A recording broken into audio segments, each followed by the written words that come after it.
Let's talk about rage in superheroes. Rage is probably one, if not the most common trait of the supervillains. And their rage comes from the same place that the hero's rage comes from, which is trauma. So the only difference is, when the villain experiences trauma, because one of the reactions many people will have to trauma is that they will develop this great rage inside them. And in a sense, it is a righteous rage. It is a divine rage. It is a rage against being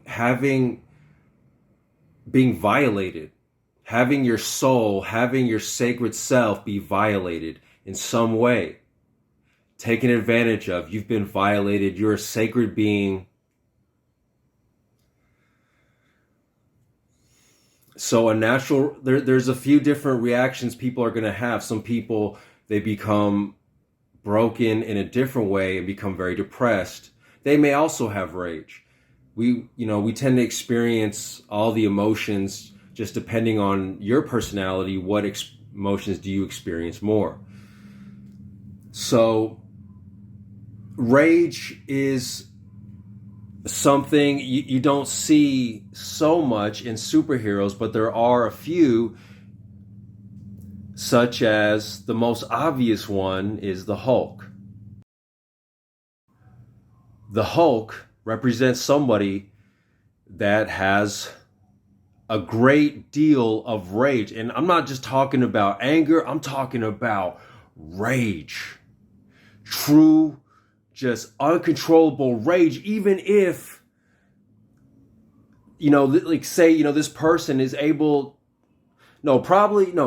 definitely, if you're able to have forgiveness in your heart and understanding and compassion for the person that violated you, you won't feel so much rage. You're going to be more at peace with that, but you're still going to have this kind of seed of rage, because that's part of having a soul. That's part of having feeling and realizing what deeply is right and wrong. And when you feel this great wrongness, this trauma, then there's rage. So Hulk has this uncontrollable rage. Okay, so he's a hero because even when he's in this rage, he can do good. He can do some good. At the same time, he's so powerful, it's a little bit unpredictable and dangerous. But at the end of the day, he becomes a hero because he's able to control it. He's able to accept, at the highest evolution of Hulk, he's able to accept it, and then he fully has both sides of the Hulk and the Bruce Banner mind in control. That's his final evolution, is he has full control of the Hulk. So, and the rage is pain, and that pain, it's never going to fully disappear. It's always going to leave an imprint, a memory, which is not always bad. It's not all bad, because this is also something that can build the strength of your character, right? So, essentially, I know like Bruce Banner was created by this nuclear blast. But if you look at the movie, the blast is connected with the fact that he is abused by his father. And you can see this in some other Hulk stories as well. And that's why he gets this great rage. The fact of him being able to control it, and eventually it becomes it becomes his strength. Pain is power. Self-control, self-mastery is power. And when you have more energy to have to master, that's going to make you even stronger, because you have this bigger obstacle with which to contend with. The bigger the obstacle, the stronger you become by overcoming it and using it in essence to help others altruistically. You can also use it to your own advantage, and then you get the villain. They use this rage power to get more, just to fulfill their own selfish ego desires. Batman is the exact same way, and even more clearly because he is more of a hero than the Hulk, right? He's always essentially in control, and he has this great rage against the darkness, so he becomes the darkness to fight the darkness. He gets all the powers of the darkness, and then he uses that to fight the darkness, not to destroy the darkness, because you can never do that, and that you still become the darkness. So at the end of the day, he actually is the light cloaked in darkness, but truly he serves the light. And the bat represents the fear which is connected to the pain, the fear, the pain, the reaction of which is rage.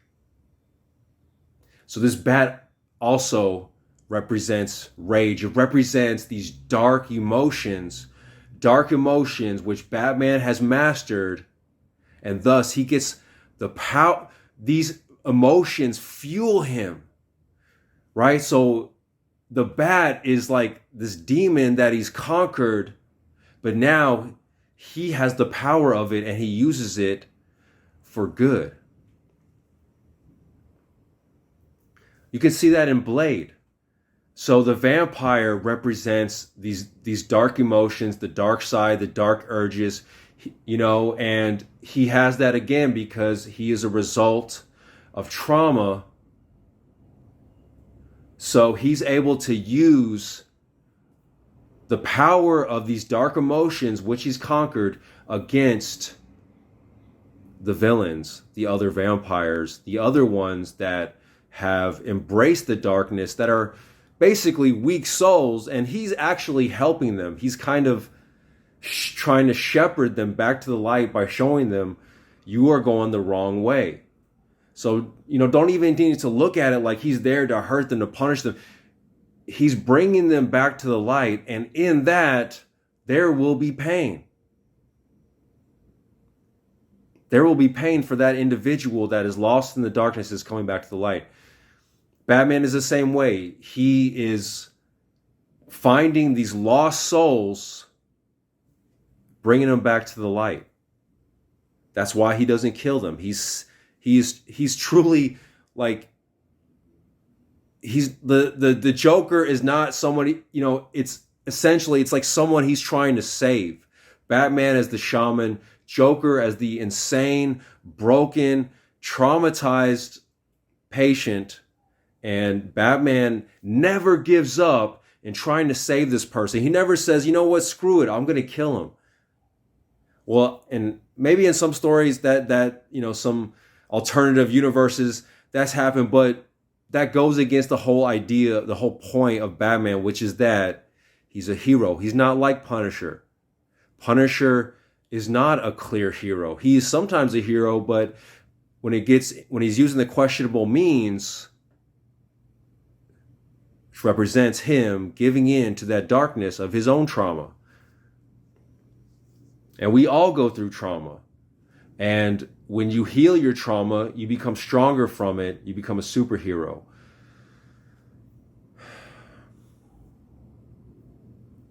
When you don't heal from the trauma, you still get the power from it, but it's become a chaotic power. You become an agent of chaos. Superhero is an agent of order and harmony.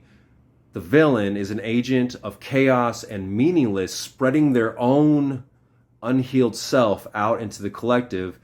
And then the superhero only exists because the villain is there first. If there was no villain, you don't need a superhero. So basically, there is an illness, a human illness, a villain who is spreading darkness, chaos, and meaningless. And then there is the superhero who is kind of chosen by the universe because he just happens to have all the requirements, the abilities, just that right person, right place, right time to handle this illness. So it is not, you cannot destroy the rage. You cannot just erase this great pain, this great violation. Because it is a divine pain. It is a divine wound. And it also serves a higher purpose. It can, if you allow it to, if you choose it to. And yeah, there is some great trauma out there. And perhaps sometimes the trauma may be so great, it could be very hard to come back from that.